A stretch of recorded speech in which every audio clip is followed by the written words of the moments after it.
नमस्कार। ब्रेक के बाद आप सभी का स्वागत मैं करती हूँ। आप देख रहे हैं इंडिया न्यूज, आपके साथ मैं सृष्टि मिश्रा। चलिए बात करेंगे आज पहलगाम की। पहलगाम में वो खूनी आतंकी हमला जिसने पूरे देश को झकझोर कर रख दिया, एक ऐसा जख्म जिसने भारतीय नेतृत्व और सेना की सोच को हमेशा हमेशा के लिए बदल दिया। भारत ने उसी वक्त उसी क्षण तय कर लिया था कि इस कायरतापूर्ण हमले के गुनहगारों को किसी भी कीमत पर बख्शा नहीं जाएगा, चाहे वो जमीन के नीचे या पाताल में ही क्यों ना छिपे हो। और फिर इसी सनसनीखेज बदले की पटकथा लिखने के लिए रची गई भारतीय इतिहास के सबसे बड़े और गुप्त मिशन की रचना ऑपरेशन सिंदूर। डिस्कवरी चैनल की इस रोंगटे खड़े कर देने वाली एक एक्सक्लूसिव डॉक्यूमेंट्री में आपको दिखाएंगे कैसे खुफिया एजेंसियों ने बुना चक्रव्यूह, कैसे हर संदिग्ध मूवमेंट पर रखी गई बाज जैसी नजर, और कैसे भारतीय जाबाजों ने आधी रात के सन्नाटे में दुश्मन की मांद में घुसकर इस घातक ऑपरेशन को अंजाम दिया। कमांडोज के दिल दिला देने वाला साक्षात्कारों और वास्तविक ऑपरेशनल फुटेज के साथ देखिए बदला रणनीति, अदम्य साहस की कहानी operation Sindoor.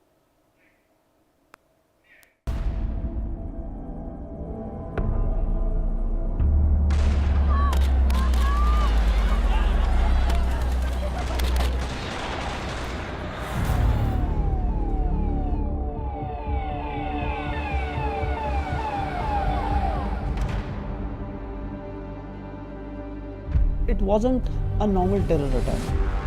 In my opinion, it was a kind of an execution which was taking place.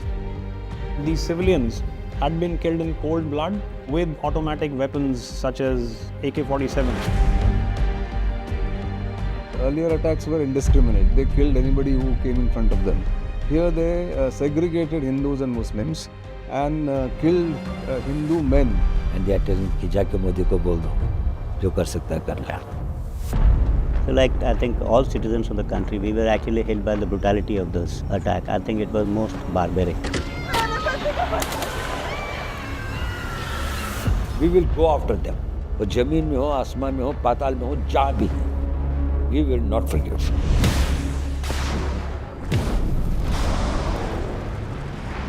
Any act of terror will be considered as an act of war.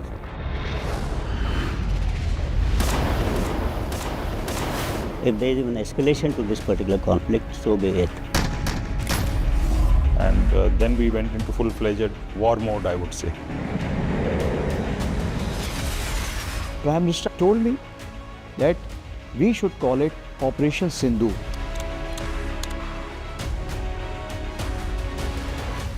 We were ready and our fingers were on the trigger.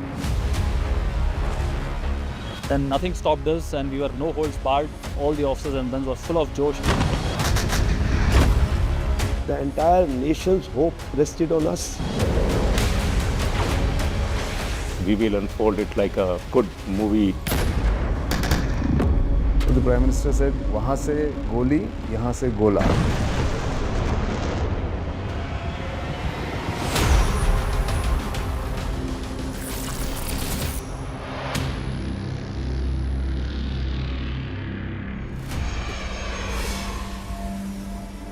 Prime Minister returned. Foreign Secretary had come to receive him. Then at the airport itself, he had a meeting. First, he wanted to know all the facts. And then his first question to me is, who has done it? Who is responsible? We should be very clear who the perpetrators are. I want it immediately. Thanks to our intelligence agencies, I think they did a brilliant job. And within a very short time, we were able to arrive at the conclusion. Honorable Prime Minister has made it very clear, any act of terror will be considered as an act of war. I had no doubt that we were in a situation where we would have to respond differently from times gone by. We homed on to the 9 targets. There were 5 targets in POJK and 4 targets in Pakistan. And since the targets were big, that is why we decided together that Air Force will take on this target, because we had to have the requisite weight of attack, which Air Force could deliver at that distance into the enemy territory with precision. So objectives that were decided were terrorist camp, nothing more, nothing less.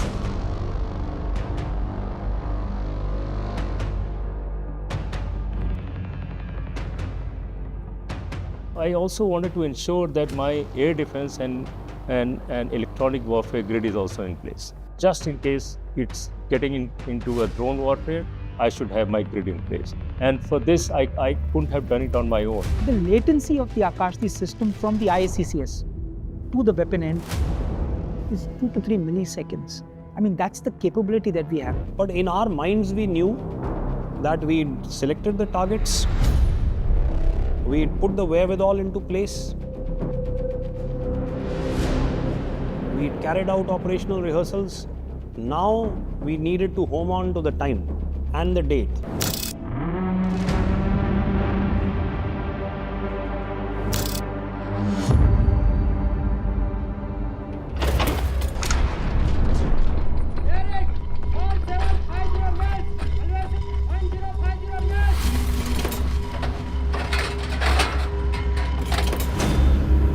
Time has come, time to deliver.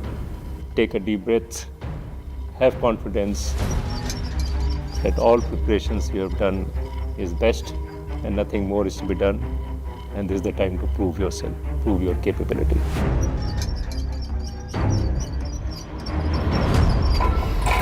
We were to avenge this killings. It was on our shoulders. Everybody had the same time on their systems. At 0105, no orders were required. And like clockwork precision, the commencement of Operation Sindur started at 0105.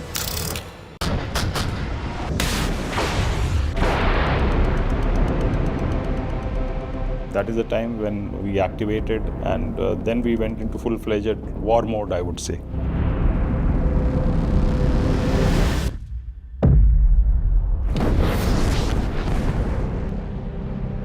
So when I got this confirmation that all missions have gone as planned, that was a good feeling in terms of having 100% mission success. That's possibly one of my most satisfying professional moments. For that very fraction, it was there in my heart and in my feeling. After this successful strike, we had achieved our politico-military aim. Once we achieved that aim, obviously there was satisfaction amongst all of us that we have done what we wanted. Once we hit them, there was a sense of justice. Justice for the nation and the families of the terror victims.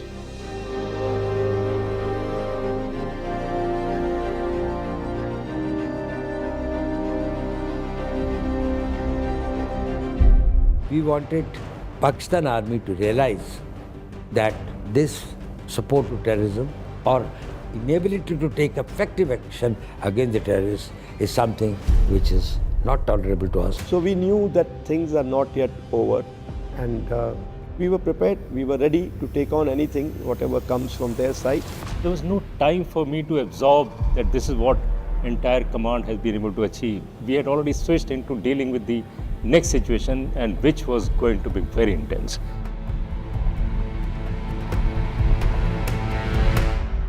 We were ready and our fingers were on the trigger. The moment they started on the line of control, we went at them hammer and tongs. As the midnight approached, the next 2 to 3 hours was grueling battle. The artillery opened, the mortars opened, the infantry posts opened.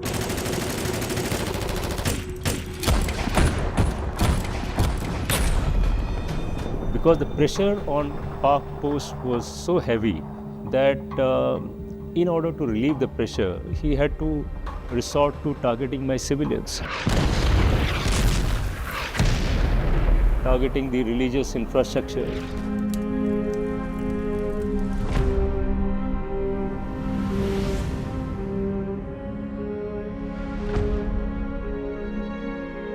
They hit gurudwaras, temples.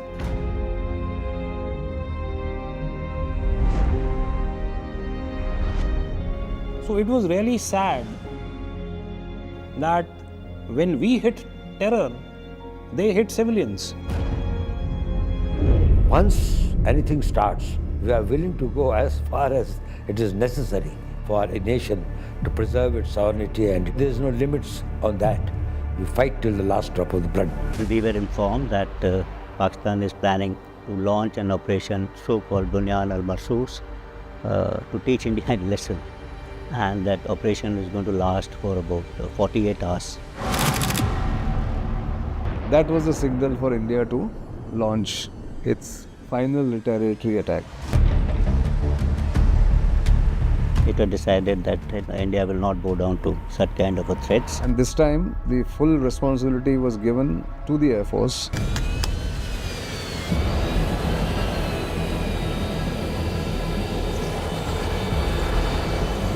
So they had selected 11 Pakistani airfields for the attacks.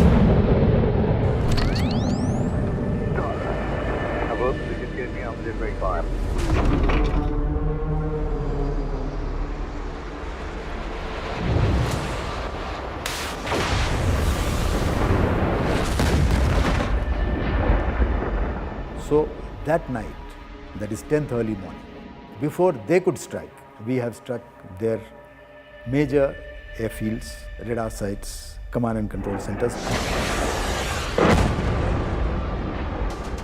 We engaged him on a front of almost 1,200 kilometers, almost 200 kilometers deep inside his territory. After the second wave of attack, probably they got the message that things are getting more serious, and they had no response to the kind of targeting that we are doing. Message to the world is very clear. India's generosity or India's being more tolerant should not be mistaken for its weakness.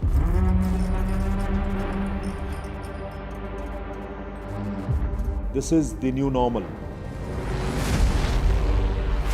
A notice to sail should be construed as notice to combat.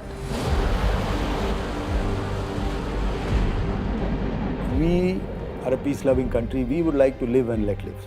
But If Pakistan carries out any terror attack of this kind, I can assure that Pakistan will have to pay twice what they have paid this time. No conflict in future will be the one like the past one. We need to prepare for it. When the Prime Minister says that the Operation Sindur is alive, his intention is the fight against terror will only be over till the last terrorist is eliminated.